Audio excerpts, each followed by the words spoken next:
ক্যারিয়ারের শুরু থেকেই আর্লিং হালান্ড গোল করেই যাচ্ছেন। মাঝে একটা মৌসুম বাদ দিলে প্রায় প্রতি মৌসুমেই প্রতিপক্ষের রক্ষণে সমান ত্রাস ছড়িয়েছেন তিনি। এবার তিনি গড়ে ফেলেছেন বিশ্ব রেকর্ড। সবচেয়ে কম ম্যাচে আন্তর্জাতিক ফুটবলে 50 গোলের কীর্তি গড়ে ফেলেছেন তিনি। বিশ্বকাপ বাছাই পর্বে এবার নরওয়ে খেলছে দারুণ ফুটবল। দলকে বিশ্বকাপের খুব কাছে নিয়ে গেছেন তিনি। ইসরায়েলের বিপক্ষে নরওয়ের 5-0 গোলের জয়ের দিনে তিনি করেছেন হ্যাটট্রিক, আর তাতেই 50 গোলের মাইলফলকটা ছোঁয়া হয়ে গেছে তার। বর্তমানে তার গোল সংখ্যা 51। হালান্ড এই মাইলফলক ছুঁয়েছেন মোট 46 ম্যাচে, আর তাতেই গড়া হয়ে গেছে রেকর্ডটা। আন্তর্জাতিক ফুটবলে সবচেয়ে দ্রুততম খেলোয়াড় হিসেবে 50 গোল করলেন তিনি। এর আগে এই রেকর্ডটি ছিল হ্যারি কেনের দখলে। তিনি 50 গোল করেছিলেন 71 ম্যাচে।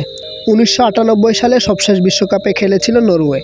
এবার হালান্ডের দারুণ ছন্দে ভর করে 24 বছর পর আবার বিশ্বকাপে পা রাখার স্বপ্ন দেখছে তার দেশ। আন্তর্জাতিক ফুটবলে 50 গোল করতে কে কত ম্যাচ খেলেছেন তার ছোট্ট একটি তালিকা। নাম্বার 1-এ রয়েছেন নরওয়ের আর্লিং হালান্ড। হালান্ডের 50 গোল করতে ম্যাচ খেলতে হয়েছে 46টি। নাম্বার 2-এ আছেন ইংল্যান্ডের হ্যারি কেন। হ্যারি কেনের 50 গোল করতে ম্যাচ খেলতে হয়েছিল 71টি। নাম্বার 3-এ রয়েছেন ব্রাজিলের নেইমারের 50 গোল করতে ম্যাচ খেলতে হয়েছে 74টি। নাম্বার 4-এ রয়েছেন ফ্রান্সের কিলিয়ান এমবাপ্পের 50 গোল করতে ম্যাচ খেলতে হয়েছে 90টি। নাম্বার 5-এ রয়েছেন পোল্যান্ডের রবার্ট লেভানডস্কির 50 গোল করতে ম্যাচ খেলতে হয়েছে 90টি।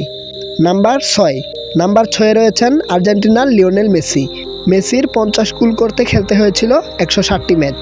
নাম্বার 7-এ রয়েছেন পর্তুগালের ক্রিস্টিয়ানো রোনালদোর 50 গোল করতে খেলতে হয়েছিল 114টি ম্যাচ।